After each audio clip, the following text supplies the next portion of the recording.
Bismillahirrahmanirrahim. Assalamualaikum warahmatullahi wabarakatuh. Alhamdulillahirabbil alamin wassalatu wassalamu ala asyrafil anbiya'i wal mursalin wa ala alihi wa ashabihi wa man tabi'ahum bi ihsanin ila yaumiddin. Hadirin yang dirahmati Allah, pada kesempatan malam hari ini kita akan baca biografi salah satu tabi'in yang begitu berharga pelajaran hidupnya, sampai-sampai seorang sahabat yang merupakan guru utamanya pernah mengatakan, seandainya Nabi melihatmu, pasti Nabi suka sama kamu. Tapi kau hidup setelah Nabi wafat masalahnya, jadi tidak bertemu, maka levelnya tabi'in. Bahkan kalau melihat akhlaknya, kata para sahabat, dia seandainya ya qadarallahnya Allah tidak takdirkan dia hidup di masanya Nabi, tapi kalau melihat perangainya, maka dia adalah perangai-perangai para sahabat. Namanya Rabi' bin Khutaim. Di biografi keempat yang kita baca, kalau di buku soft cover halaman 31, di hard cover tinggal menyesuaikan saja. Rabi' bin Khutaim. Kata Abdullah bin Mas'ud, wahai Abu Yazid, seandainya Rasulullah melihatmu, tentu beliau akan mencintaimu. Tapi ya itulah, rezeki Allah berikan kepada siapa yang dikehendaki. Dan tidak rezekinya Rabi' ketemu dengan Nabi. Hilal bin Isaf atau Hilal bin Isaf al-Ashja'i, selanjutnya kita sebut dengan nama Hilal. Dia merupakan salah seorang tabi'in senior yang terpercaya dan berkata kepada tamunya Munzir bin Ya'la Ats-Tsauri, salah seorang tabi'in tapi junior. Kata Hilal, wahai Munzir, yuk sama-sama ke guru kita. Siapa tahu kita dapat tambah keimanan walaupun cuma sesaat. Pelajaran dari sini, langsung dapat pelajaran. Hendaklah antum, kita penuntut ilmu, di antara cara membalas kebaikan seorang yang kita timba ilmunya adalah kita berkunjung kepadanya. Dan pelajaran yang lain, bahwa ilmu itu didatangi. Itu yang merupakan langkah yang seyogianya, bahwa ilmu didatangi dan bukan mendatangi. Munzir menjawab, yuk, demi Allah, tidaklah aku datang ke Kufah kecuali karena ingin bertemu gurumu, yaitu Ar-Rabi' bin Khutaim. Intinya Hilal dan Munzir janjian mau ketemu dengan guru tabi'in yang mulia, yaitu Ar-Rabi' bin Khutaim. Aku ingin bertemu dengan gurumu Ar-Rabi' karena rindu untuk hidup sesaat di dalam suasana keimanannya. Tapi apakah engkau sudah minta izin kita mengunjunginya? Karena aku dengar dia lumpuh, dan sejak lumpuh dia diam di rumahnya dan hanya konsentrasi untuk Allah dan menghindari banyak orang. Ini adab yang diajarkan juga, yaitu minta izin. Manakala mau berkunjung itu lebih baik daripada berkunjung tiba-tiba. Dan bila antum berkunjung tiba-tiba, ternyata yang dikunjungi tidak menerima, maka tidak boleh menyalahkannya. Nabi SAW kan bilang, berkunjung ke rumah orang itu mengetok berapa kali? 3 kali. Bila tidak diizinkan, pulang. Ini konsekuensi terutama bagi orang yang datang tapi tidak meminta janji terlebih dahulu. Hilal berkata, iya, memang begitulah kondisinya. Semenjak kota Kufah mengenalnya, namun penyakitnya tidak mempengaruhinya sama sekali. Munzir berkata, ya sudah, gak apa-apa. Akan tetapi seperti yang kau ketahui, para masyayikh biasanya sensitif perasaannya. Apakah menurutmu nanti kalau kita berkunjung kepadanya, baiknya kita mendahului bertanya sesuatu, ataukah baiknya kita diam aja lalu biarkan Ar-Rabi yang bicara duluan? Kata Hilal, seandainya 1 tahun kamu duduk di sebelahnya Ar-Rabi bin Khuthaim dan kamu tidak bicara, maka dia pun tidak akan bicara kepadamu, kecuali kamu mendahuluinya terlebih dahulu. Dan beliau tidak akan mendahuluimu jika engkau tidak bertanya kepadanya, karena beliau telah menjadikan perkataannya sebagai zikir dan menjadikan diamnya sebagai buah pikir. Munzir berkata, ya udah, yuk, bismillah, kita ke sana. Bertemulah keduanya dengan Ar-Rabi bin Khuthaim. Ketika telah sampai, keduanya mengucapkan salam dan berkata, gimana kabarnya Syekh? Ini adab yang lain, pelajaran. Tanya kabar. Tanya kabar. Kalau kita butuh dengan seorang ustadz, ingin konsultasi sesuatu, waktu datang, maka dibuka dengan bertanya kabarnya. Siapa tahu dia lagi sakit. Kalau dia lagi sakit, dalam menjawab pertanyaan itu akan terpengaruh jawaban karena kondisi. Saya pun kadang kalau ditanya sesuatu, kemudian kepala saya lagi pusing, mungkin jawabannya tidak akan seperti kalau saya lagi sehat. Kalau saya sedang terburu-buru, maka tentu jawabannya tidak seperti kalau saya sedang santai. Sering ada ikhwan kalau kita ke parkiran, Ustaz mau tanya sesuatu, tapi anak dalam keadaan terburu-buru, maka tak bilang gini, tunggu dulu sebentar. Selesaikan sesuatu, kalau untuk mau nunggu, alhamdulillah. Ya, karena daripada menjawab terburu-buru nanti akan mempengaruhi jawaban. Baiknya tanya kabar. Ar-Rabi mengatakan, ketika ditanya bagaimana kabarnya, Ar-Rabi bilang, aku sekarang sudah menjadi orang yang lemah dan pendosa, yang memakan rezekinya serta menunggu ajalnya. Hilal berkata, Kufah telah kedatangan dokter yang mahir. Apakah Anda mengizinkan kalau aku panggilkan dokter yang mahir itu untuk Anda? Ar-Rabi berkata, wahai Hilal, sesungguhnya obat itu memang betul dibutuhkan. Akan tetapi aku banyak merenung tentang kaum Ad, tentang Thamud dan penduduk Ros, dan generasi-generasi di antara mereka. Aku melihat mereka begitu terobsesi oleh dunia dan jatuh cinta terhadap gemerlapnya. Mereka itu dahulu adalah kaum yang lebih kuat dan lebih mampu dari kita. Di kalangan mereka banyak dokter, banyak yang sakit, tapi kemudian Allah sinarkan semuanya. Allah sirnakan semuanya, dan tidak seorang pun tersisa, baik dokternya maupun pasiennya. Kemudian beliau, ini adalah ijtihadnya Ar-Rabi. Bukanlah dalil kalau kita sehat kalau kita sakit lalu kita diam saja. Ada kalanya kita mencari obat, ada kalanya kita berobat, mencari dokter. Dan itu sesuatu yang tidak mengapa, bahkan itu bagian dari tawakal kepada Allah. Seseorang kalau dia sakit, maka bukanlah tawakal bila hanya di rumah lalu kemudian menunggu sembuh. Di antara bentuk tawakalnya adalah berusaha mencari alternatif pengobatannya. Kemudian beliau menarik nafas panjang-panjang dan berkata, seandainya hal seperti itu yang dimaksud dengan penyakit, tentu kami telah berobat. Lantas Munzir meminta izin untuk bertanya, kalau begitu penyakit apa yang dimaksud, Syekh? Ar-Rabi berkata, penyakit itu adalah dosa. Apa obatnya dosa? Ar-Rabi mengatakan obatnya adalah istighfar.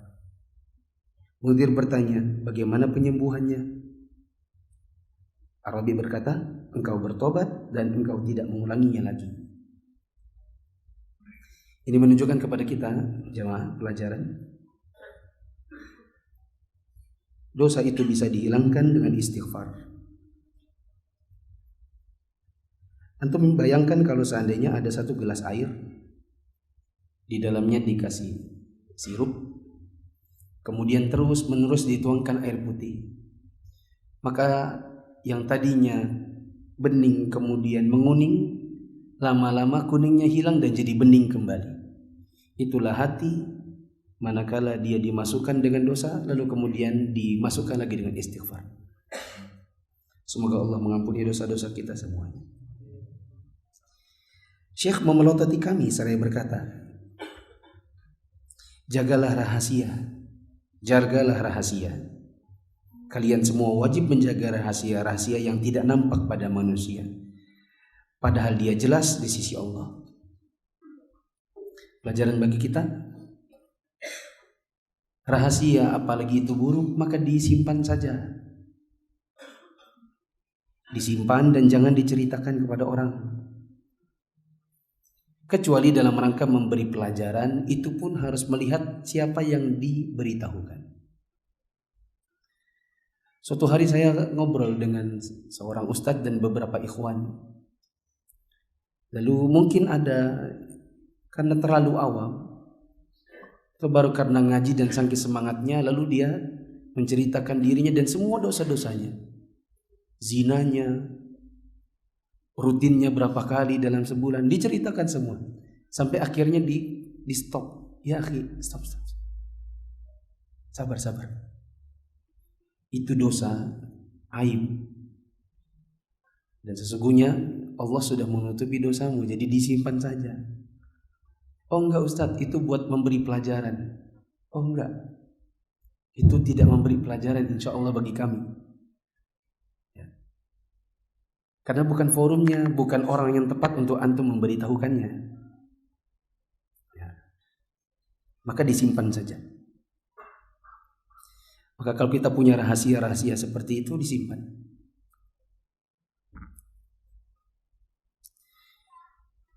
Cepatlah cari obatnya. Munzir berkata, apa obatnya? Arabi berkata, taubat nasuha, yaitu taubat yang sebenar-benarnya. Kemudian Syekh Rabi menangis hingga janggutnya basah. Maka Munzir berkata, kenapa nangis? Gimana ya intonasinya mungkin yang pas kalau kita ngomong sama Ustadz. Ustadz, afwan Ustadz, kenapa Ustadz nangis? Syekh, kenapa Syekh nangis? Padahal kedudukan Anda sebagaimana yang Anda ketahui sendiri saat ini. Anda itu orangnya soleh, ahli ibadah, zuhud. Maka Rabi berkata, tidak demikian. Aku sangat jauh dari hal itu. Bagaimana aku tidak menangis sementara aku telah menjumpai suatu kaum, maksudnya para sahabat Rasulullah, yang kedudukan kami di sisi mereka hanyalah seperti para pencuri. Maksudnya begini, Arabi itu orangnya dikenal soleh, ahli ibadah dan zuhud. Nanti kita akan baca bagaimana dia ahli ibadah, bagaimana terbentuk dirinya menjadi seorang ahli ibadah. Tapi ketika dipuji dan dia sadar diri bahwa dia adalah seorang tabi'in yang bila dibandingkan dengan sahabat-sahabat Rasulullah, dia itu tidak ada apa-apanya. Maka dia pun berkata, aku menangis karena aku telah bertemu dengan orang-orang yang jauh lebih dari itu, dari yang kalian sangka. Hilal berkata, pada saat itu datanglah putranya Syekh. Maksudnya putra siapa? Halo? Putranya Rabi. Datanglah putranya Rabi ke hadapan kami dan memberi salam. Dia berkata, wahai ayah, ibunda sudah membuatkan makanan yang enak rasanya untuk ayah. Ibunda pasti akan sangat senang jika ayah mau menyantapnya. Bisakah saya bawa kemari? Maka Rabi mengatakan, iya, bawa aja kemari. Setelah anak itu keluar untuk mengambil manisan itu, tiba-tiba ada seorang pengemis mengetuk pintu. Lalu Rabi berkata, suruh dia masuk. Masuklah pengemis itu. Setelah pengemis itu berada di ruangan rumah, aku melihatnya, kata Hilal. Aku melihatnya ternyata dia seorang pengemis berusia setengah tua. Bajunya compang-camping, air liurnya menetes ke dagunya. Tampak dari wajahnya dia itu seperti orang idiot. Perlu dipahami, ketika seseorang mengatakan si fulan itu seperti orang idiot, maka itu dua kemungkinan. Imma hanya menyifati, memberikan ciri-ciri, atau memberikan sifat, atau ejekan. Nah, kita diperbolehkan insya Allah untuk memberikan sifat bila memang niatnya demikian. Seperti yang dilakukan oleh Hilal ketika dia melihat ada orang pengemis setengah tua, bajunya compang-camping, air liurnya itu netes-netes di dagu. Lalu melihat wajahnya, dia bilang kalau melihat wajahnya nampaknya orang ini idiot. Apakah ini bermakna hinaan? Jawabannya tidak. Kembali kepada tujuan pensifatannya. Sebagaimana Nabi SAW ketika mensifati sebagian sahabat, si fulan itu rupanya seperti ini. Atau kita dapat di hadis ada seorang sahabat yang wajahnya seperti itu. Maka ini dalam rangka mensifati insya Allah boleh. Belum selesai aku mengamati orang itu, tiba-tiba datanglah putranya Syekh yang tadi nawarin apa? Makanan atau manisan. Datang putranya Rabi membawa nampan manisan, lalu ayahnya memberi isyarat agar meletakkan nampan itu di hadapan pengemis. Maka anaknya pun meletakkan nampannya di hadapan pengemis. Lalu si pengemis itu menyantapnya dengan cepat sementara air liurnya menetes-netes di atas nampan. Orang itu terus memakannya sampai nampannya habis semua. Lalu putranya berkata, mudah-mudahan Allah merahmati ayah. Tapi sesungguhnya ibu sudah susah payah membuatkan manisan ini buat ayah. Semula kami ingin banget kalau ayah yang menyantapnya. Ayah malah memberikannya kepada orang yang ini. Yang kalau dilihat dari wajahnya, orang ini sepertinya tidak paham ini enak atau enggak. Coba kita bayangkan kalau ada orang miskin, orang pengemis di jalanan yang mengais sampah, kadang dimakannya. Kenapa? Karena orang ini tidak mengerti mana enak mana tidak. Artinya, bila pun antum beli sesuatu yang basi, mungkin dimakannya. Ini yang dimaksud sama anaknya, Robi. Ayah, ini manisan dibuat mama susah payah. Maksudnya biar ayah makan. Dikasih ke pengemis. Ke pengemis yang makan seluruhnya, nggak disisakan. Padahal mau dikasih yang nggak enak pun pasti dimakannya. Mungkin kalau kita gamblangkan gini. Kenapa nggak kita kasih yang nggak enak aja kita? Kenapa yang enak malah dikasih? Ya, kan sayang. Lah orangnya biar dikasih yang basi mungkin dia makan juga kok. Maka ayahnya yaitu Rabi berkata, wahai anakku, jikapun dia tidak mengerti itu enak atau tidak, maka sesungguhnya Allah maha mengerti. Seandainya pengemis ini pun tidak tahu makanan ini enak atau tidak, maka Allah tahu mana yang enak, mana yang tidak. Kemudian Ar-Rabi membacakan firman Allah Ta'ala, lan tanalul birra hatta tunfiqu mimma tuhibbun wa ma tunfiqu min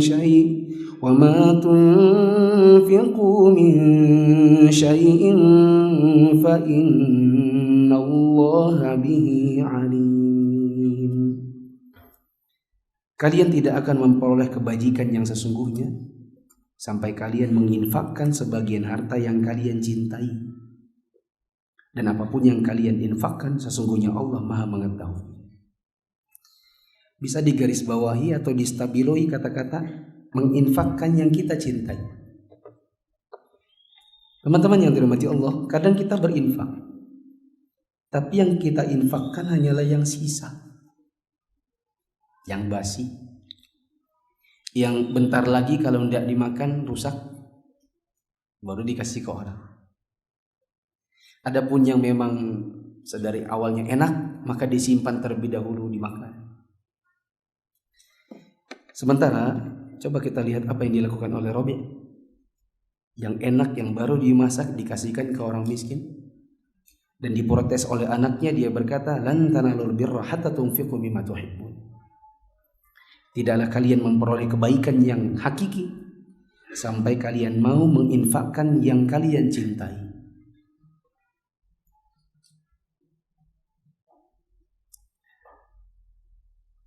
Sering kita dengar gurauan sebagian ustadz, tapi itu betul. Orang kalau mau berinfak buka dompet itu dicari yang nominalnya paling kecil, yang angkanya digitnya paling sedikit. Kalau itu lembaran maka digitnya paling sedikit adalah 4 digit, depannya 1, setelah itu 000.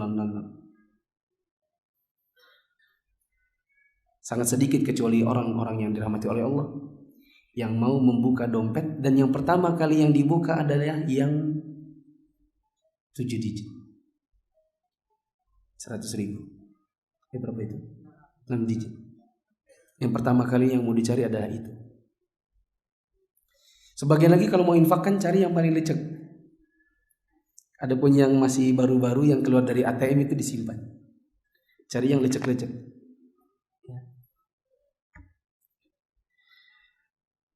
Tapi itu tetap lebih baik daripada tidak berinfak sama sekali. Tapi berinfak dengan yang kita sukai itu lebih baik. Pada saat Ar-Rabi seperti itu, datanglah salah seorang kerabatnya. Kerabatnya berkata, "Wahai Abu Yazid." Abu Yazid ini siapa maksudnya? Ar-Rabi. "Wahai Abu Yazid, Al-Husain putrinya Fatimah," maksudnya anaknya Ali bin Abi Thalib, "sudah dibunuh. Ada yang membunuh Husain." Maka Ar-Rabi berkata, "Inna lillahi wa inna ilaihi raji'un." Setelah itu beliau membaca firman Allah, "Qulillahumma fatiras samawati wal ard, alimal ghaibi wasyahadah, anta tahkumu baina ibadik min fi ma kanu fihi yakhtalifun." Kata Allah Subhanahu wa taala, "Katakanlah, ya Allah, pencipta langit dan bumi, yang mengetahui segala yang gaib dan yang nyata, Engkaulah yang memutuskan di antara hamba-hambamu tentang apa yang selalu mereka perselisihkan." Akan tetapi kerabatnya tidak puas mendengar jawabannya Rabi. Kan gini ceritanya, "Wahai Rabi, Husain dibunuh." Husain cuma istirja. Maaf, Rabi cuma istirja. Inna lillahi wa inna ilaihi raji'un. Nanti Allah yang akan mengadili mereka. Maksudnya itu pengennya komentar-komentar politis. Jadi gimana orang itu di neraka kah, kafir kah, atau gimana kah yang membunuh Husain? Maka karena tidak puas dengan jawabannya Ar-Rabi, maka dia pun berkata, "Apa pendapat Anda tentang pembunuhan tersebut?" Maka Ar-Rabi pun menjawab, "Aku berpendapat tentang yang membunuh Husain. Kepada Allah mereka akan kembali dan terserah kepada Allah hisab atau perhitungan terhadap mereka." Pelajaran dari sini ada pelajaran akidah. Pelajaran ini pelajaran akidah, bahwa dosa membunuh itu bukan dosa kekafiran, atau membunuh itu bukanlah perbuatan yang mengkafirkan pelakunya. Karena bila mengkafirkan pelakunya, maka Rabi akan berkata, si pembunuhnya masuk neraka selama-lamanya karena dia telah kafir. Tetapi ketika dia berkata, sesungguhnya mereka akan kembali kepada Allah dan terserah Allah pengadilannya, perhitungan amalnya, ini menunjukkan bahwa membunuh itu adalah dosa besar, tapi bukan mengkafirkan. Dan demikianlah akidah Ahlussunnah wal Jamaah tentang orang yang berlaku dosa besar. Ketika kalau ditanya, bagaimana dengan orang yang mati berzina? Bagaimana dengan orang yang mati mencuri? Bagaimana dengan orang yang mati bunuh diri? Maka akidah Khawarij akan mengatakan mereka masuk neraka selama-lamanya karena telah kafir. Sedangkan di dalam akidah Ahlussunnah mereka akan mengatakan tahta masyiatil khaliq. Orang-orang yang mati dalam keadaan mencuri, berzina dan lain-lain, maka dia berada di bawah kehendak Allah. Bila Allah mau ampuni, Allah ampuni. Bila Allah mau azab, Allah akan azab. Ya. Ini yang akan membedakan antara akidah Ahlussunnah dengan akidah yang sesat dari kalangan Khawarij. Karena orang Khawarij meyakini melakukan dosa besar itu mengkafirkan pelakunya.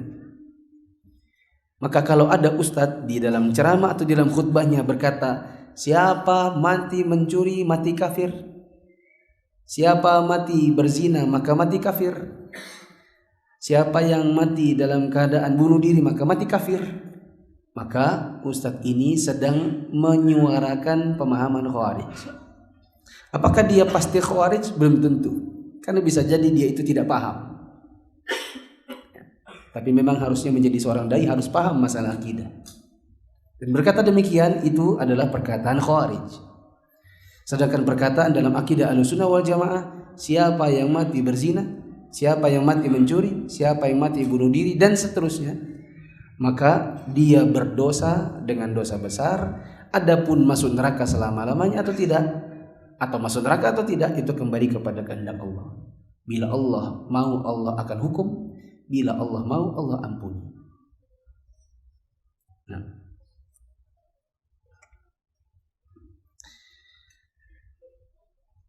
Hilal berkata, kemudian aku melihat bahwa waktu zuhur sudah dekat. Lalu aku berkata kepada Rabi, wasiatilah aku. Lalu Rabi berkata tentang wasiatnya, wahai Hilal, janganlah sekali-kali kamu tertipu oleh banyaknya sanjungan manusia kepadamu.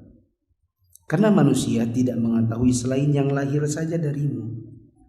Ketahuilah bahwa nasibmu bergantung pada amalanmu, dan setiap perbuatan yang bukan karena mengharapkan wajah Allah akan hilang. Ini pelajaran bagi kita, jamaah yang dirahmati Allah. Di antara pelajaran dalam wasiatnya Rabi kepada Hilal ini, pertama, kalau kita punya banyak kelebihan, lalu orang banyak menyanjung, maka harus sadar diri bahwa orang itu hanya menyanjung karena apa yang dia lihat dari kita. Yang kita tutupi jauh lebih banyak. Di antara perkataan Al-Hikmah, ada yang berkata, sesungguhnya orang-orang itu memuji kita bukan karena kitanya yang hebat, tetapi karena Allah yang hebat dalam menutupi aib-aib kita. Bila orang memuji tentang diri kita, itu bukan karena kehebatan kita, melainkan karena Allah yang menutupi aib-aib kita. Maka jangan bangga dengan apa yang kita punya. Pelajaran yang lain, nasib kita masuk neraka atau masuk surga akan bergantung pada amalan kita yang merupakan amalan kebiasaan. Ini sering saya sebutkan dalam hadis Ali bin Abi Thalib. Kata Nabi SAW ketika ditanya, ya Rasulullah, setiap orang sudah ada takdirnya masuk surga atau neraka, lalu ngapain beribadah? Kalau memang sudah ada catatannya, ini masuk surga, ini masuk neraka, lalu ngapain kita sholat? Toh, kalau seandainya pun sholat tapi catatannya adalah dia di neraka, tidak ada manfaatnya sholatnya. Kalau seandainya dia tidak sholat tapi catatannya adalah catatan surga, maka tidak mengapa dia tidak sholat jadinya. Maka jawaban dari hal ini adalah perkataan Nabi SAW, i'malu fa kullun muyassarun lima khuliqa lahu. Fa amma man kana min ahli sa'adah fa yuyassaru min amali ahli sa'adah, wa man kana min ahli syaqa fa yuyassaru min amali ahli syaqawah. Kata Nabi SAW, beramallah karena setiap orang akan dimudahkan masuk surga atau neraka sesuai dengan amalan kebiasaannya.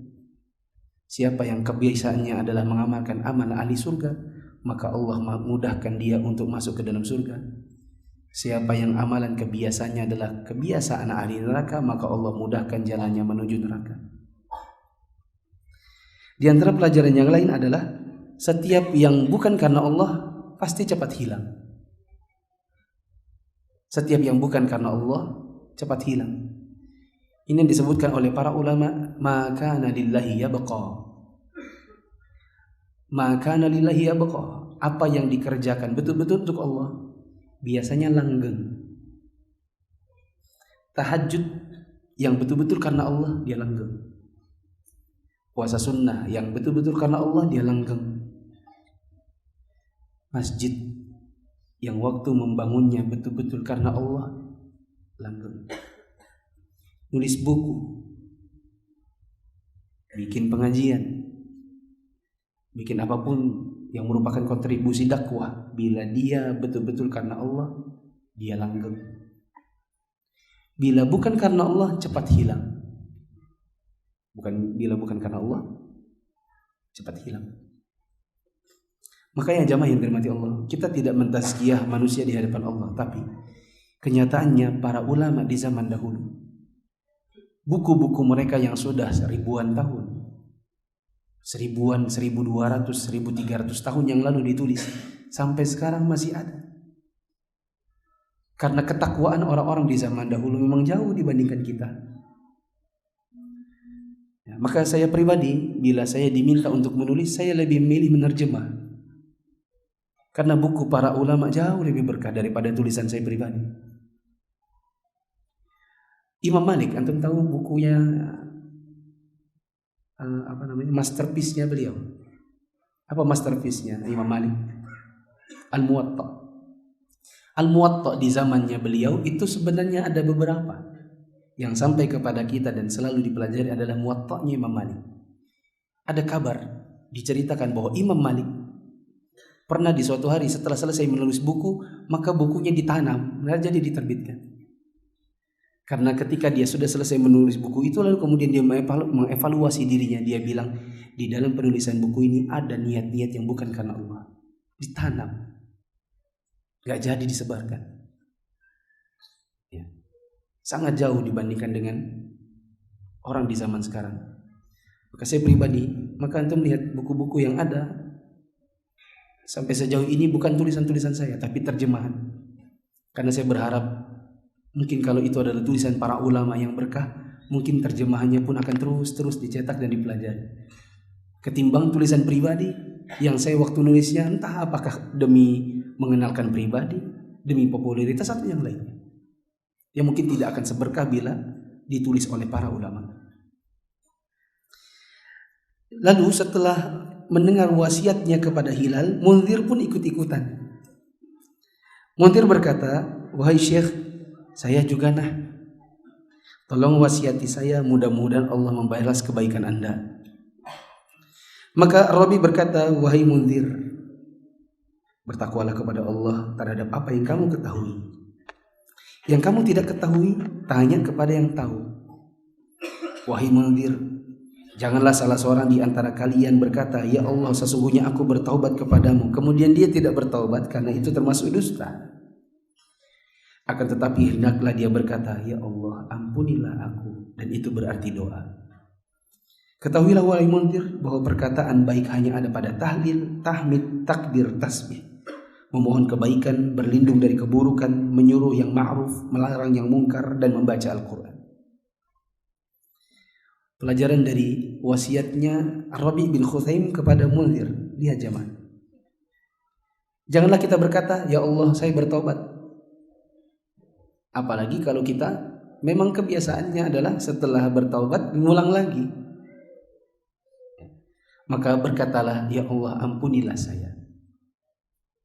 Karena kalau berkata, "Ya Allah, aku taubat," tapi tidak taubat, itu dusta. Sedangkan bila berkata, "Ya Allah, ampunilah saya," maka semoga Allah ampuni, karena itu doa. Pelajaran yang lain adalah tidak ada perkataan yang berpahala di sisi Allah kecuali pada perkataan tahlil, tahmid, takbir, tasbih, memohon kebaikan kepada Allah, berlindung dari keburukan, amar ma'ruf nahi mungkar, dan membaca Al-Quran.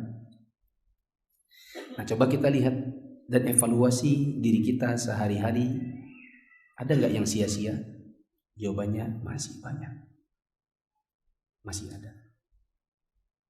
Kecuali bila ada sesuatu yang sifatnya mubah lalu antum niatkan itu sebagai ibadah. Saya dengan teman-teman yang dekat dengan saya, para admin dan teman-teman yang setiap hari berinteraksi, ada kalanya saya bercanda karena memang saya orangnya sangwinis, suka bercanda. Tapi tidaklah canda itu keluar melainkan bukan dusta, dan candaan itu keluar dengan niat supaya menyisipkan kebahagiaan pada orang yang saya candai. Dan itu termasuk di antara yang disunnahkan Nabi SAW. Yang disunnahkan Nabi SAW adalah idkhalus surur fi qulubil mu'minin, memasukkan kebahagiaan di hatinya orang-orang mukmin. Maka kalau tipikal antum tipikal canda, maka janganlah canda itu keluar kecuali bila antum meniatkannya bisa dapat pahala dari situ. Adapun yang tipikalnya serius, kurang bercanda, ya sudah. Maka semoga Allah merahmati antum dengan karakter antum dan manfaatkan untuk mengeluarkan kata-kata hanya pada yang baik-baik saja. Munzir berkata kepadanya, sungguh selama duduk bersama Anda, kami tidak pernah mendengar Anda merangkai bait syair, padahal kami lihat sebagian sahabat Anda melakukannya. Ya.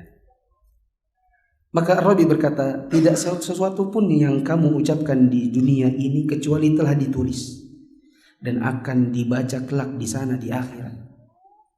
Dan aku tidak suka kalau kelak aku mendapatkan buku catatanku ternyata isinya syair-syair yang dibacakan kepadaku pada hari hisab. Tapi ini bukan berarti mengharamkan syair. Ya, tapi sungguh luar biasa nikmat Allah kepada Rabi ini. Diberi nikmat oleh Allah, memang karakter yang bisa dibilang mungkin bawaan dari orok itu memang baik orang. Sehingga betul-betul menghindari hal-hal yang dia anggap sia-sia. Seperti syair. Kemudian beliau menoleh ke arah kami dan berkata, perbanyaklah mengingat kematian, karena dia adalah sesuatu yang gaib, tidak hadir tapi dinanti-nanti. Sesungguhnya sesuatu yang gaib, jika ketidakberadaannya lama, maka itu artinya masa kembalinya sudah dekat dan pemiliknya telah menunggu. Kemudian beliau menangis dan mengalirlah air matanya seraya berkata, apa yang dapat kita perbuat esok hari? Idza dukkatil ardu dakkan dakka wa jaa rabbuka wal malaku saffan saffa wa ji'a yawma idzin bi jahannam yawma idzi yatadhakkarul insanu wa anna lahu dzikra. Apabila bumi diguncangkan dengan hebat, datanglah Tuhanmu dan malaikat berbaris-baris. Pada hari itu didatangkan dan diperlihatkan neraka jahanam. Pada hari itu sadarlah manusia, tetapi tidak berguna lagi baginya kesadaran itu. Hilal berkata, begitu ucapan Ar-Rabi sampai hampir selesai, terdengarlah suara azan untuk sholat zuhur. Lalu beliau menoleh ke arah putranya dan berkata, mari kita datangi seruan Allah. Putranya berkata kepada kami, bantulah kami membapahnya ke masjid. Mudah-mudahan Allah membalas kebaikan kalian. Lalu kami mengangkat Ar-Rabi. Kami letakkan tangan kanannya di atas pundak putranya dan tangan kirinya di atas pundakku. Alias diapakan ini? Dipapah. Kenapa Ar-Rabi harus dipapah? Sudah disebutkan di awal, dia lumpuh. Lalu dibopong ke masjid, dipapah.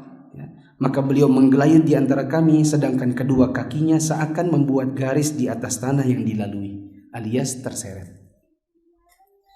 Lalu Munzir berkata kepadanya, wahai Abu Yazid, wahai Rabi', sebenarnya Allah sudah memberikan keringanan untuk Anda. Kenapa Anda di rumah saja sholatnya? Dan memang begitu, orang yang sakitnya tidak memungkinkan ke masjid, maka dia diringankan oleh Allah untuk sholat di rumah. Tapi ingat, sakit yang memang menghalangi ke masjid.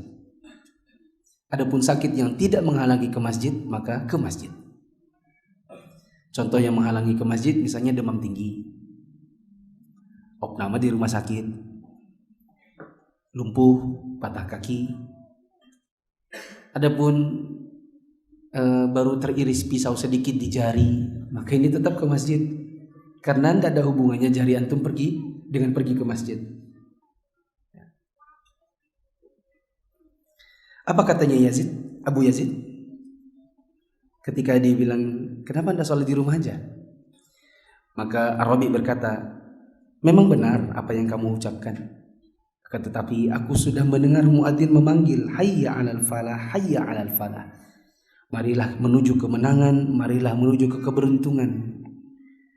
Maka barang siapa di antara kalian yang mendengar penyeru berkata, ayo datangi keberuntungan, maka hendaklah dia penuhi seruannya meskipun harus dengan cara merangkak. Dan ini sesuai dengan hadis Nabi SAW, inna adqala salatin ala munafiqina salatul isya wa salatul fajr walau ya'lamuna ma fihima la autauhuma walau habwa. Kata Nabi SAW, salat yang paling berat bagi orang-orang munafik adalah salat isya dan salat subuh, yang seandainya mereka tahu pahala yang Allah sediakan bagi orang yang salat isya dan salat subuh berjamaah di masjid, maka niscaya mereka akan datangi masjid meskipun dengan cara merangkak. Selanjutnya, siapakah sesungguhnya Rabi bin Khutaim ini? Kita belum mendengar biografi awalnya, baru dengar satu kisahnya. Tapi sebelumnya, mobil KT 1702 KM agar dimajukan atau dipindahkan karena mengganggu mobil yang lewat. KT 1702 KM. Siapa Rabi bin Khutaim ini sesungguhnya? Kayak apa profilnya? Rabi bin Khutaim adalah seorang tokoh kalangan tabi'in dan salah seorang dari 8 ahli zuhud di zamannya. Dia dari Arab, keturunan Mudhar, salah satu kakeknya Rasulullah. Nasabnya bertemu dengan Rasulullah pada 2 kakeknya, yaitu Ilyas dan Mudhar. Sejak kecil dia tumbuh sebagai orang yang taat kepada Allah. Itu yang tadi saya bilang, kayaknya orang ini, Rabi ini, diberi oleh Allah nikmat berupa jadi orang baik-baik dari bawaan orok. Karena memang dia begitu dari kecil. Coba ibarat anak kita itu tidak suka lari-lari, tidak suka ngobrol sana sini, tidak suka main sembunyi-sembunyian, tidak suka main lempar-lemparan. Orang main lempar-lemparan di sekolah, dia di kelas membaca. Mungkin itu seandainya ada sekolah di zamannya Rabi, mungkin dia seperti itu tipikalnya. Anak-anak yang lain istirahat main di luar, main bola, dia di masjid sekolah sholat duha. Mungkin itu ibaratnya Rabi di kecilnya dulu. Dia tumbuh sebagai orang yang taat kepada Allah dan mengikat jiwanya sejak kecil di dalam ketakwaan kepadanya. Suatu ketika sang ibu tidur pada malam hari, dan begitu terbangun dia dapati putranya yang mendekati baligh. Antum baca, mendekati baligh, belum balik. Putranya yang mendekati baligh. Berarti kira-kira umur 8-9 tahun. Masih berdiri tegak di dalam mihrabnya seakan berenang di dalam munajat dan tenggelam di dalam sholatnya, sholat malam. Bayangkan kalau kita punya anak 8-9 tahun tapi tahajud. Luar biasa. Saya pernah dapati satu orang. Waktu saya dulu ngisi kajian sekitar tahun 2008-2009. Ada seorang anak. Dia umurnya ketika itu sekitar kelas 4 atau 5 SD. Ada tahajud di masjid, dia ikut, bapaknya belum hadir. Dia pergi sendiri. Mana bapakmu? Ada di rumah. Kamu sendiri? Iya. Belum balik tuh kayaknya, 4-5 SD.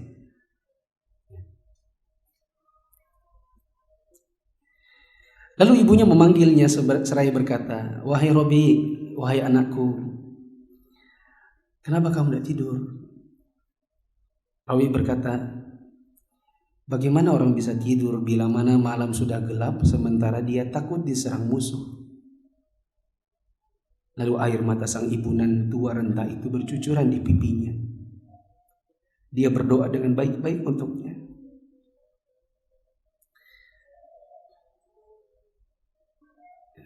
Semoga kita punya anak-anak yang seperti ini.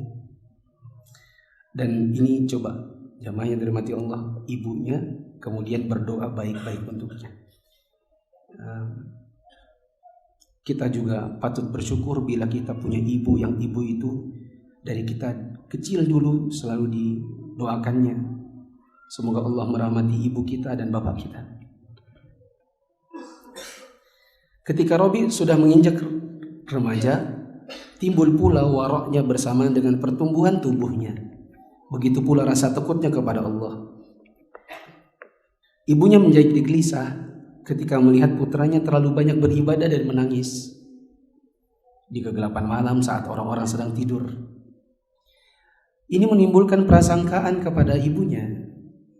Jangan-jangan anakku ini melakukan tindakan kriminal. Maka dia pun memanggilnya dan berkata, "Rabi, kenapa sih kamu seperti ini? Apa kamu dulu pernah melakukan tindakan kriminal atau kau bunuh jiwa orang yang tak berdosa?"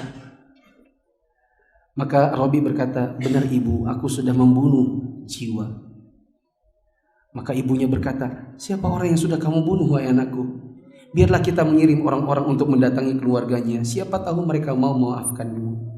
Demi Allah, seandainya keluarga korban itu tahu tangismu dan perbuatanmu yang terus begadang tiap malam untuk bersolat, tentu mereka akan mengasihanimu. Ar-Rabi berkata, ibu jangan beritahu siapapun ya. Yang aku bunuh adalah diriku sendiri. Aku sudah bunuh diriku dengan banyak dosa. Ar-Rabi bin Khuthaim berguru kepada Abdullah bin Mas'ud, sahabat Nabi. Dan dialah menjadi orang yang paling dekat dengan Abdullah bin Mas'ud dalam sifatnya dan dalam mengikuti, memberi petunjuk. Kedekatan Ar-Rabi dengan Ibnu Mas'ud bagaikan kedekatan anak dengan ibunya. Demikian pula gurunya mencintai muridnya. Ini bagaikan seorang ayah mencintai anak tunggalnya.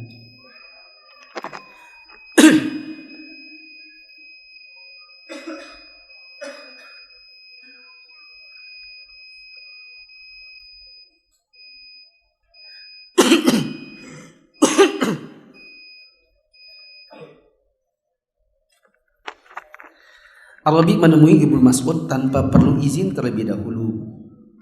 Jika dia telah berada di sisinya, tidak seorang pun yang diizinkan untuk masuk sampai Ar-Rabi keluar. Ibnu Mas'ud mengetahui kebeningan jiwa Ar-Rabi. Oh iya, saya belum bilang, Ibnu Mas'ud salah seorang sahabat Nabi yang ahli qiraah, ahli fiqih, dan ahli dalam berbagai ilmu. Bahkan Nabi SAW pernah mengatakan, ambillah ilmu qiraah Al-Quran dari 4. Salah satunya adalah Ibnu Ummi Abd, yaitu Abdullah bin Mas'ud. Ibnu Mas'ud sahabat Nabi, Ar-Rabi tabi'in. Dia jadi tabi'in karena berguru kepada sahabat namanya Abdullah bin Mas'ud. Bahkan menjadi orang khususnya Abdullah bin Mas'ud. Saking khususnya, kalau menemui Ibnu Mas'ud tidak perlu izin. Kalau Rabi dalam kamarnya Ibnu Mas'ud, tidak boleh ada yang masuk sampai Rabinya keluar dulu. Cintanya kayak cinta ayah kepada anak. Ibnu Mas'ud pernah berkata kepadanya, wahai Abu Yazid, wahai Rabi', seandainya Rasulullah melihatmu, tentu beliau akan sangat mencintaimu. Sebagaimana Ibnu Mas'ud juga pernah berkata kepadanya, setiap kali aku melihatmu, aku selalu teringat dengan orang-orang yang khusyuk. Ibnu Mas'ud tidaklah berlebihan ketika mengatakan hal itu. Ar-Rabi bin Khuthaim memang telah mencapai tingkatan takut kepada Allah, wara' dan takwa yang sangat jarang dicapai oleh seorang pun di zamannya. Bahkan berita tentang hal itu mengenai dirinya yang sampai sekarang masih mengukir jembatan-jembatan, lembaran-lembaran sejarah. Di antaranya, seperti yang diriwayatkan salah seorang sahabatnya, dia berkata, aku telah bersahabat dengan Ar-Rabi bin Khuthaim selama 20 tahun. Dan aku tidak pernah mendengarnya berkata, kecuali dengan perkataannya akan naik ke langit. Orang ini membaca firman Allah, ilaihi yas'alul kalimut tayyib wal amalus salih yarfa'u. Kepadanya lah akan naik perkataan-perkataan yang baik dan amal-amal yang soleh. Dia akan mengangkatnya. Abdurrahman bin Ajlan menyampaikan kabar mengenainya. Dia berkata, pada suatu malam aku menginap di rumahnya Ar-Rabi'. Dan ketika dia yakin betul aku sudah mulai tidur, dia pun bangun dan sholat. Lalu dia membaca firman Allah di surat Jathiyah ayat 21. Apakah orang-orang yang melakukan keburukan-keburukan itu mengira bahwa kami akan memperlakukan mereka seperti orang-orang yang beriman dan mengerjakan amal soleh, yaitu sama dalam kehidupan dan kematian mereka. Alangkah buruknya penilaian mereka itu. Dia sholat sepanjang malam, diulanginya, dia mulai dengan ayat itu dan diulang-ulangnya sampai fajar menyingsing, sedangkan kedua matanya mengeluarkan air mata dengan derasnya.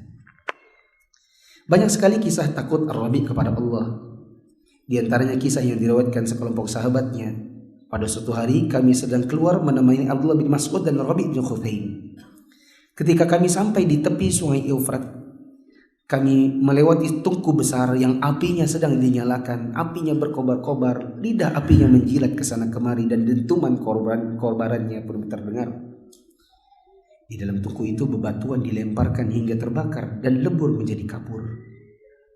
Ketika Ar-Rabi melihat api tersebut, dia berhenti di tempatnya dan tubuhnya gemetar. Dia membaca firman Allah, apabila neraka melihat mereka dari tempat yang jauh, mereka mendengar suaranya yang gemuruh karena marahnya terhadap mereka. Dan apabila mereka dilemparkan ke tempat yang sempit di neraka dalam keadaan dibelenggu, di sana mereka berseru meminta kebinasaan. Kemudian Ar-Rabi jatuh pingsan. Kami menolongnya hingga dia sadarkan diri dan kami membawa ke rumahnya. Demikianlah sepanjang hidupnya Rabi' bin Khuthaim selalu menanti-nanti kematian dan bersiap untuk menemuinya. Ketika ajalnya telah dekat, menangislah putrinya. Lalu dia berkata kepadanya, "Apa yang membuatmu menangis, wahai putriku? Padahal kebaikan telah menyongsong ayahmu." Akhirnya pun dia menyerahkan ruhnya ke hadirat Sang Pencipta. Wallahu a'lam. Ana pedagang kecil. Ana mau sedekah, lalu ana sebutkan nominalnya, tapi untuk memotivasi orang kaya. Apakah menyebut nominal ini termasuk perbuatan riya? Hadirin yang dirahmati Allah, riya itu memperlihatkan supaya dipuji. Adapun memperlihatkan supaya memotivasi, maka ini beda. Cuma benang merah atau benang garis di antara ingin dipuji dengan ingin motivasi itu tipis. Sampai salah-salah bisa jatuh ke dalam riya. Tapi tidak mengapa bila seseorang ingin memotivasi. Misalnya dia berkata, "Saya sedekahkan 10 juta meskipun saya cuma pedagang kecil. Karena sudah berbulan-bulan masjid mau dibangun, tidak ada yang tergerak mendonasi." Ya. Lalu panitianya dia pesanin, "Tolong nanti panitia tulis aja nama saya, terus kasih lihat nominalnya." Ya, karena sayang banget sudah berbulan-bulan kita mau bangun masjid, belum ada yang berdonasi, padahal orang kaya di sini banyak misalnya. Maka ini tidak mengapa, tapi saya sudah bilang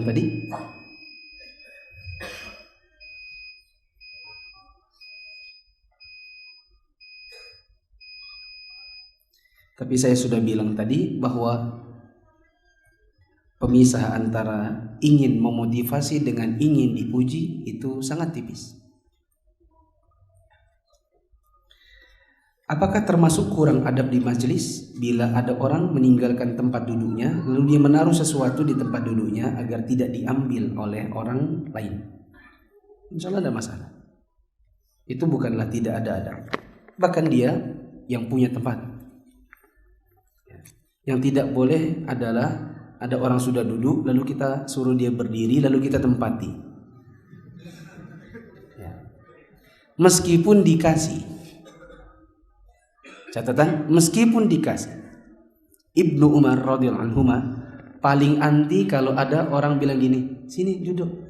Terus dia berdiri. Dia tidak mau tempat di tempat itu. Kenapa?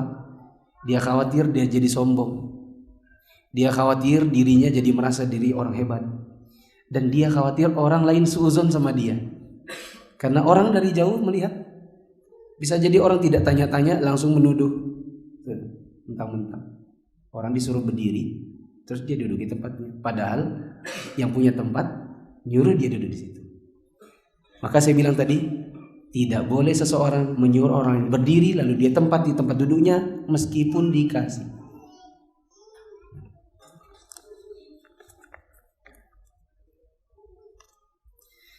Apa yang harus dilakukan makmum ketika imam sujud sahwi sebelum salam?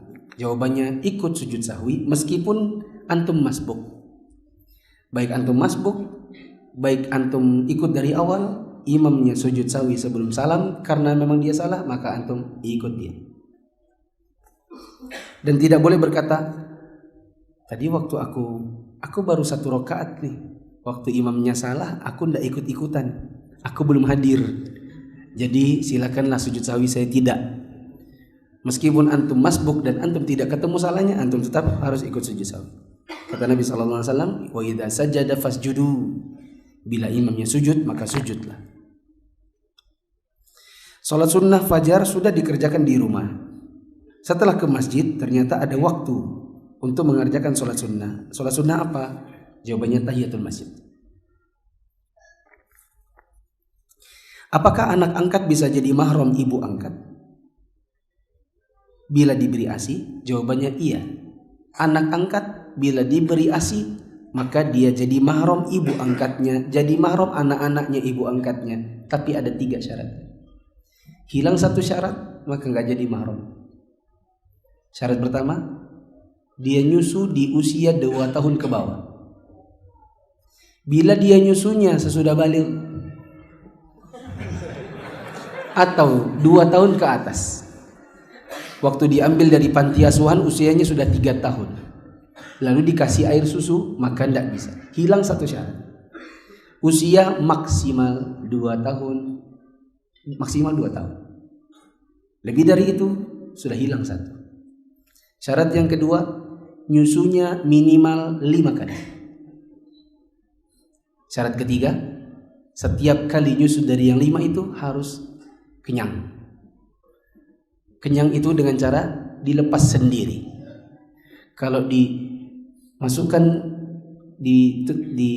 ditetekkan lalu kemudian dicabut, ditetekkan lagi dicabut gitu. Apa maksudnya? Baru dikemut, dikemut, dicabut. Meskipun 5 kali, maka ini tidak sah karena belum kenyang. Kenyang itu adalah waktu dia nyusu, dia lepas sendiri. Hilang satu dari 3 syarat ini, maka tidak bisa jadi mahram. Demikian pendapat para istri Nabi yang menyelisih pendapat Aisyah tentang salim. Ada seorang sahabiah namanya Sahlah. Sahlah punya anak angkat namanya Salim. Salim sudah telanjur jadi anak angkat, tapi waktu muncul dalil-dalil atau nas tentang persusuan, si Salim sudah telanjur usianya sekitar 13 tahun. Maka suaminya Sahlah risih. Sejak dengar, waduh, ini risih karena sudah terlanjur jadi anak angkat tapi belum nyusu. Maka Nabi SAW berikan keringanan khusus buat Salim. Hanya di kasusnya Salim saja yang diberikan keringanan untuk disusukan meskipun sudah lebih dari 2 tahun. Dan para istri Nabi mengatakan, dan tidak ada lagi yang boleh setelah Salim.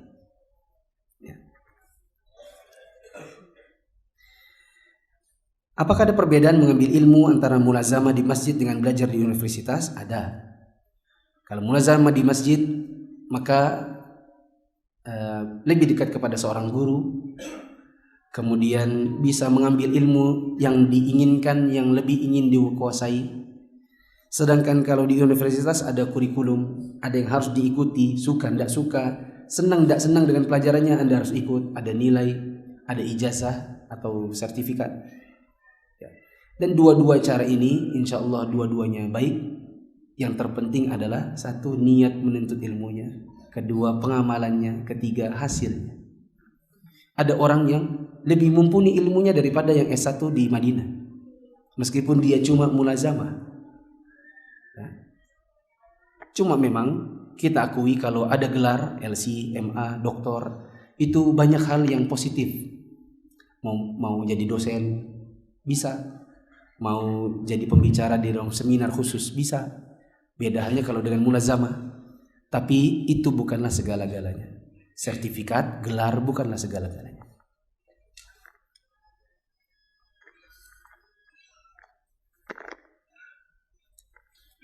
Saya menyumbang pembangunan masjid dengan niat supaya pahalanya mengalir jika saya mati. Apakah ini niat karena Allah? Iya, ini termasuk niat karena Allah. Apakah cukup dengan istighfar dosanya terhapus? Bagaimana dengan maksiat yang sudah dilakukan? Jawabannya insya Allah diampuni bila seseorang betul-betul bertobat karena Allah. Si A memiliki utang kepada saya tahu bahwa dia mengembalikan utangnya dengan cara pinjam ke bank. Apa hukum uangnya? Uangnya halal buat antum, ribanya haram buat dia.